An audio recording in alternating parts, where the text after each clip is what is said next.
Tudo bem? Bem-vindos a mais um programa Aprender a Estudar em Casa.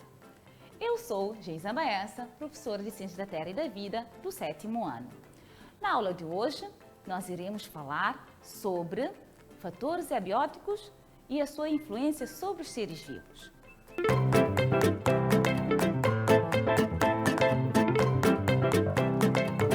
Podem abrir o vosso manual nas páginas 37 a 42 para seguirem a aula. Mas antes disso, vamos relembrar aquilo que nós vimos na aula passada. Na aula passada, nós vimos que os seres vivos relacionam entre si e que essa relação pode ser interespecífica, entre seres de espécies diferentes, ou intraespecífica, entre seres da mesma espécie. E vimos alguns exemplos de cada relação, como, por exemplo, na relação interespecífica, falamos sobre a predação, sobre parasitismo, vimos comensalismo, mutualismo, simbiose, etc. Não é? Também falamos nos exemplos de relações intraespecíficas, como, por exemplo, competição, sociedade, colônia, não é? Lembram-se de tudo? Boa! Então, hoje vamos seguir com o estudo do capítulo A Biosfera e os Recursos Biológicos, ok? Na aula de hoje, vamos falar dos fatores abióticos, onde nós iremos perceber a ação e a influência dos componentes do ambiente físico-químico, ou seja, os fatores abióticos, sobre os seres vivos e classificar os seres vivos quanto à variação da temperatura, luz e a necessidade de água. Lembram-se da nossa aula de ecossistema? A nossa primeira aula que falamos sobre ecossistema? Lembram-se da definição de ecossistema? Exatamente, nós vimos que ecossistema, nós temos ali a interação entre os fatores bióticos, que são os seres vivos, e os fatores abióticos, que é o meio onde os seres vivos se encontram inseridos, todos aqueles elementos que fazem parte do ambiente onde os seres vivos se encontram inseridos. E que elementos são esses? Desculpem. Lembram-se? Quais? Sim? Luz? Temperatura? Sim? Água? Vento? Exatamente. São alguns exemplos de fatores abióticos. Também temos o solo. Exatamente. Então, hoje nós vamos falar desses fatores, as suas influências sobre os seres vivos, visto que os seres vivos no ambiente, eles são influenciados por esses fatores e acabam por desenvolver adaptações ao meio por causa disso, ok? Então, vejamos. Os fatores abióticos e suas influências sobre os seres vivos. Os fatores abióticos são os fatores do meio que influenciam os seres vivos. É o que nós já tínhamos visto. Temos o exemplo da temperatura, a água, o vento ou o ar também, luz, solo, ok? Esses são os fatores abióticos que influenciam os seres vivos. Agora, hoje nós iremos estudar cada um desses fatores, como é que eles influenciam a vida de todos os seres vivos que habitam a Terra. Começaremos com a temperatura. Vejamos, a temperatura influencia de diferentes modos todos os seres vivos. Este fator está na origem de diversas adaptações. Então, quanto ao fator temperatura, os seres vivos são classificados em seres euritérmicos, onde são seres que resistem ou sobrevivem a uma grande variações de temperatura, como diz aqui, tem uma grande amplitude térmica, ou seja, conseguem sobreviver a variações grandes variações de temperaturas, ou variações de temperaturas maiores, não é? Como, por exemplo, no caso do lobo, do homem, entre outros seres também, que conseguem tanto sobreviver em ambientes onde a temperatura é mais baixa, como também mais elevada ou mais alta. Temos seres estenotérmicos, que têm uma pequena amplitude térmica, ou seja, são seres que sobrevivem ou resistem a menores variações de temperaturas, ok? Não conseguem sobreviver em ambientes com várias variações de temperaturas, como, por exemplo, serpentes, lagartos, lagartixas, ok? Normalmente os répteis, anfíbios também. Também são classificados em homeotérmicos. Os seres homeotérmicos são aqueles que conseguem controlar internamente a temperatura corporal. Como exemplo que nós já tínhamos visto aqui, o lobo, o homem, que são exemplos de mamíferos. Então, os mamíferos e as aves conseguem controlar internamente a temperatura do corpo. Isto tem muito a ver com a própria estrutura do coração, tendo em conta a circulação sanguínea, que é um tipo de circulação mais fechado. Ok? Mas isto vamos estudar mais à frente. E temos os seres poiquilotérmicos, que são aqueles que não conseguem controlar internamente a temperatura do corpo. A temperatura corporal deles, ela varia ou é influenciada pela temperatura do ambiente, ok? Temos exemplos, por exemplo, de répteis, ok? Anfíbios e peixes, que são seres que são classificados como sendo poiquilotérmicos, ou seja, não conseguem controlar a temperatura interna do corpo. A temperatura do seu corpo varia de acordo com a temperatura do meio, ok? Certo? Lembram-se daquele exemplo do crocodilo que eu tinha dado numa das aulas? Que no lago iam ficar à beira do lago ou do rio tomando sol para aumentar a temperatura do corpo. Exatamente. Então, vamos seguindo, falando sobre a temperatura. Então, para cada espécie existe aquilo que é chamado de intervalo de tolerância, ou seja, intervalos de temperaturas em que a espécie consegue sobreviver.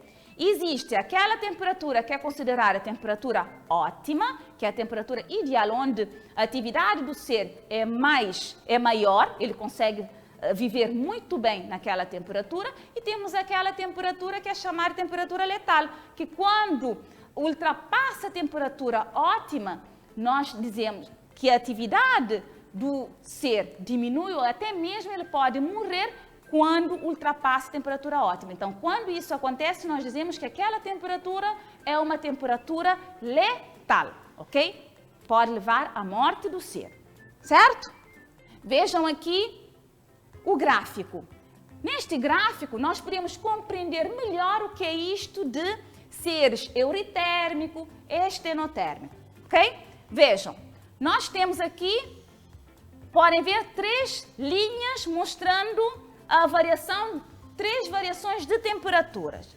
Mas vamos tomar primeiramente a variação mostrada pela linha vermelha.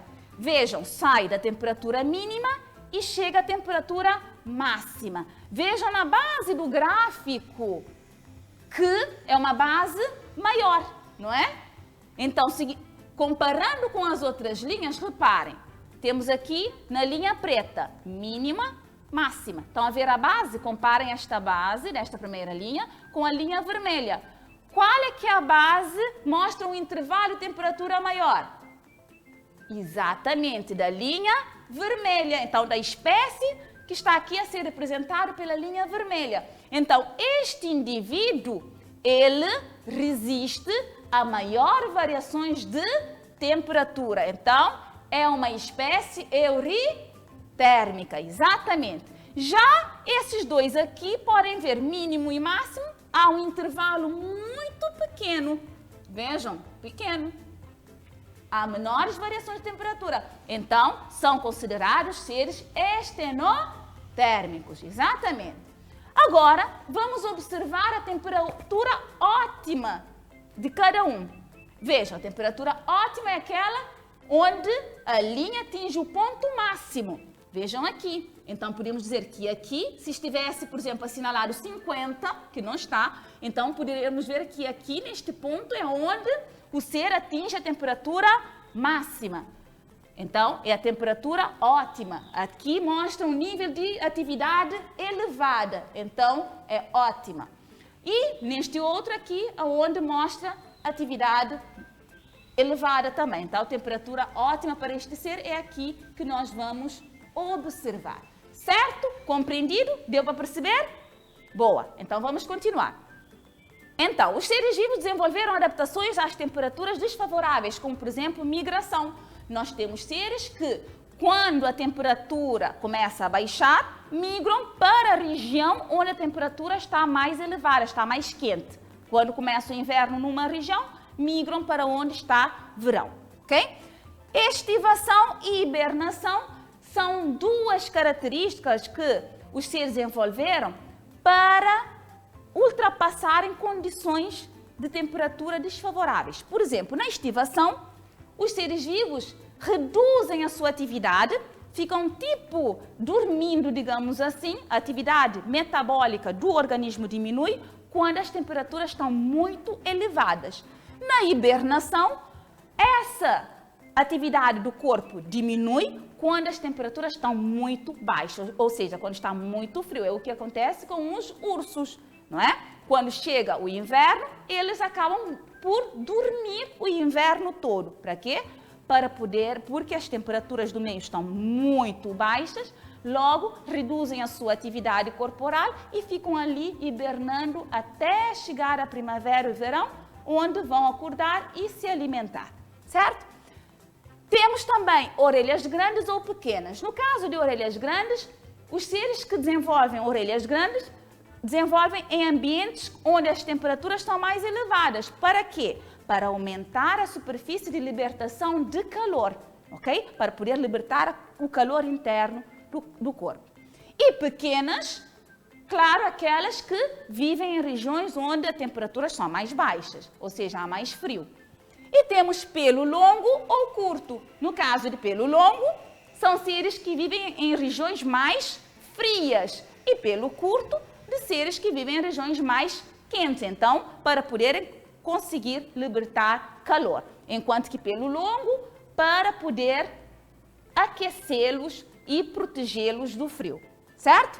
E camada espessa de gordura também são utilizadas, é uma adaptação que os seres que vivem em lugares muito frios desenvolveram para poderem se proteger do frio, certo? Agora vejamos as adaptações que as plantas também desenvolveram para poderem se adaptar a ambientes ou se adaptar à influência da temperatura. Então, aqui nós temos a germinação. Nós temos plantas cujas sementes germinam em épocas mais quentes, no verão, por exemplo, ou na primavera, e aqueles que em ambientes mais frios ou em climas onde a temperatura está mais baixas. A floração, a frutificação também são duas adaptações também a esses tipos de ambientes. Há plantas que, por exemplo, quando chega outono e inverno, perdem todas as suas folhas, ok? Ficam num estado tipo também, digamos assim, não é bem hibernação porque é uma planta. E quando chega a primavera, onde as temperaturas começam a aumentar, ela volta a florir e a produzir, a brotar, melhor dizendo, as suas folhas novamente e fica bonita novamente, ok? Bem, agora vamos falar de um outro fator abiótico que é a luz. A luz influencia os seres vivos, pois sem a luz solar não seria possível a vida na Terra. Já falamos sobre o Sol e a sua energia numa das aulas. Então, vocês não precisam estar aqui a repetir sobre a importância da luz para os seres vivos.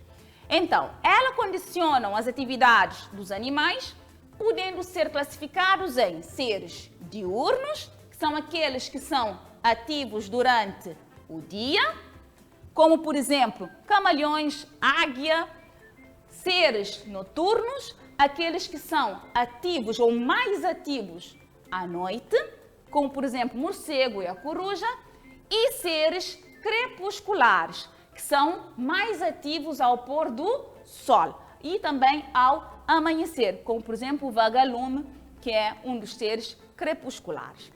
Bem, continuando aqui outra classificação. Os animais podem ainda ser classificados quanto à influência da luz em lucífilos, aqueles que são atraídos pela luz, costumamos até dizer os curiosos, não é? Como, por exemplo, traças e borboletas, okay? Aqui temos a imagem de uma traça, borboletas são atraídas pela luz ou gostam mesmo de luz. E lucífugos, ou seja, aqueles que não gostam, detestam a luz ou não suportam a luz, como por exemplo minhocas, morcegos, ok? não gostam de luz, ok? É uma outra classificação dos animais quanto à influência da luz. Agora vejamos das plantas. Mas antes disso, os organismos são influenciados pela intensidade da luz, mas também pelo número de horas de luz que recebem por dia, que é chamado de fotoperíodo. O número de horas que cada ser ou indivíduo suporta por dia é chamado de fotoperíodo.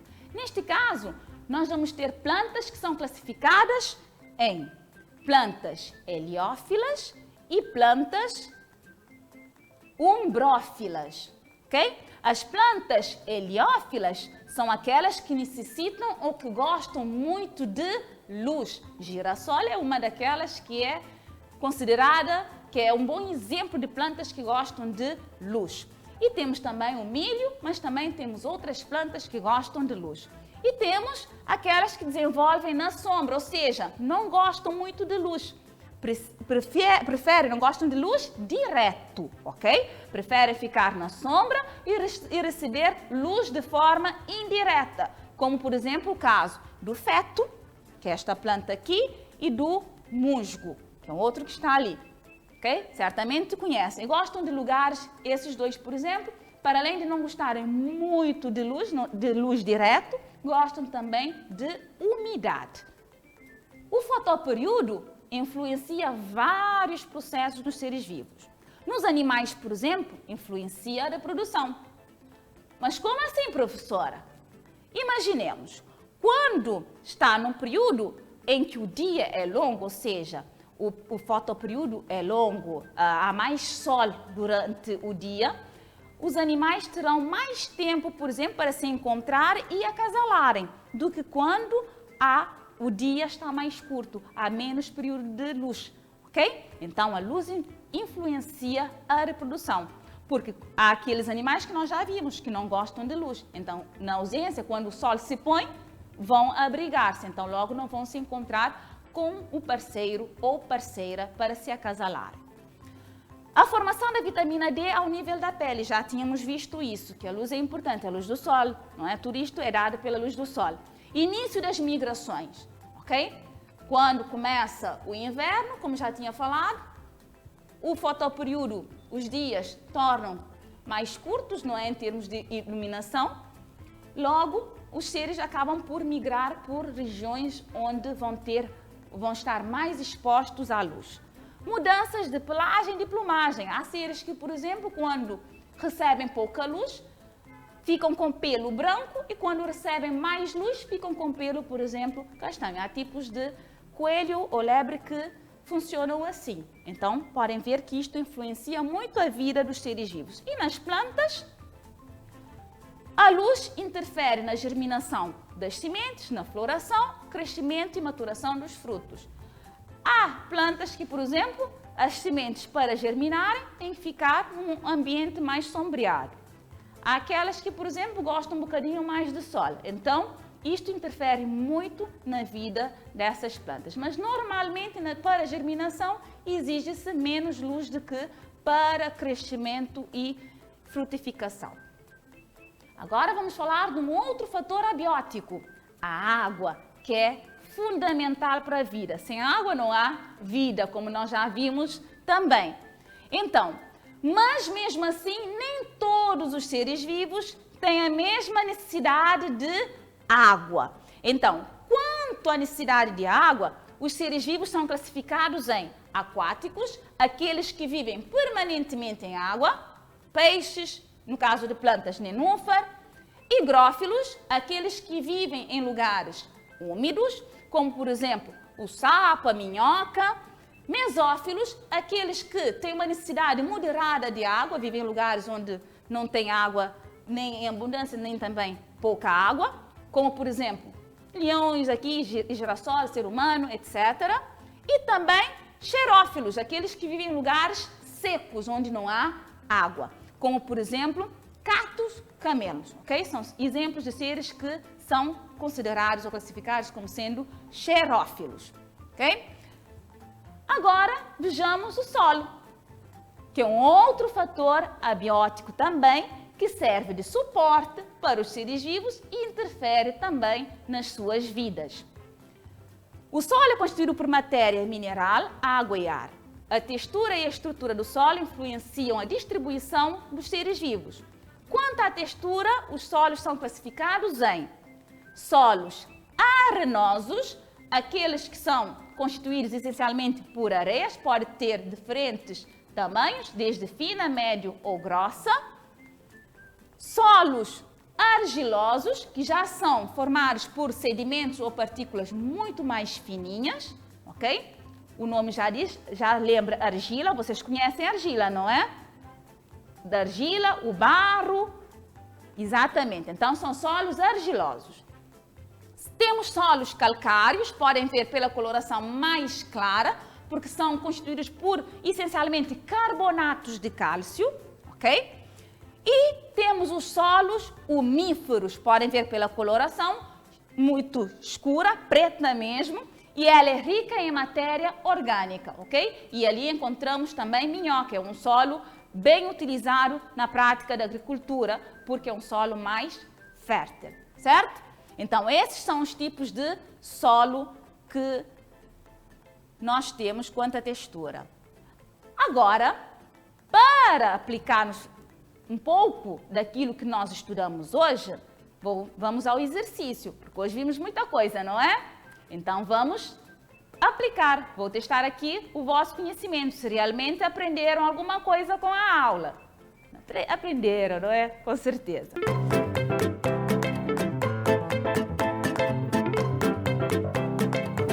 Vamos lá, pergunta 1. Observe o gráfico ao lado e responda as seguintes questões. Prestem atenção ao gráfico. 1.1 indica a temperatura ótima para as espécies A e B. Reparem que no gráfico cada linha está a representar uma espécie.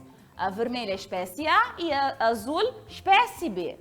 1.2, que espécie pode mais facilmente se adaptar à maior variedade de ambientes? Terão um minutinho para fazerem isso. Sei que são capazes. Então, vamos lá.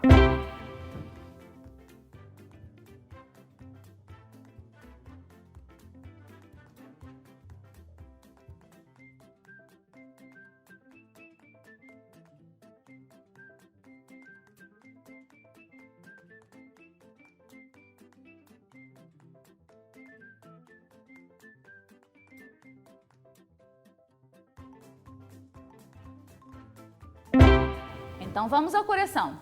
Terminado, certo? Ok, então vamos corrigir.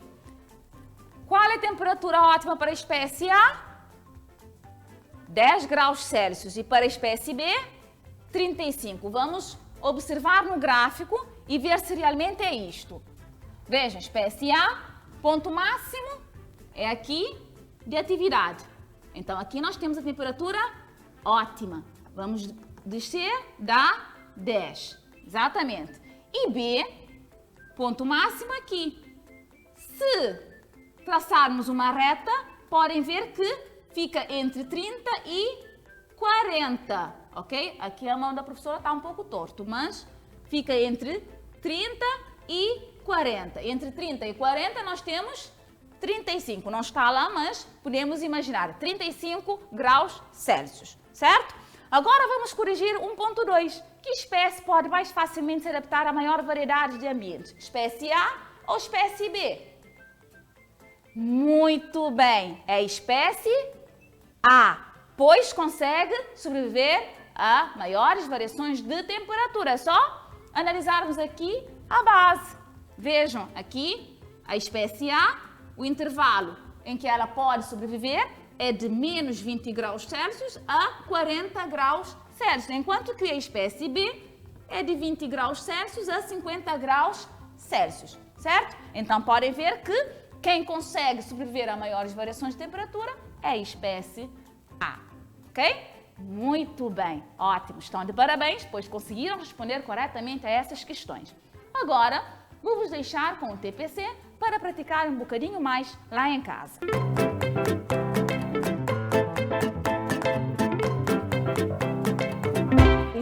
De que forma a luz influencia a vida dos animais? 2. enumera as adaptações que os seres xerófilos desenvolveram para sobreviverem a ambientes secos. Ok? Em caso de dúvida, já sabem, podem pedir ajuda a alguém lá em casa, falar com o vosso professor de disciplina também, certo? Bem, então, vamos à síntese da aula de hoje. Na aula de hoje, nós vimos que os fatores abióticos, como temperatura, luz, água, sol e vento, condicionam a vida dos seres vivos. E que os seres vivos desenvolveram adaptações para sobreviverem a diferentes ambientes, principalmente ambientes secos. Quanto à temperatura, os seres vivos são classificados em euritérmicas e estenotérmicas. E assim, terminamos a nossa aula de hoje. Espero que tenham gostado.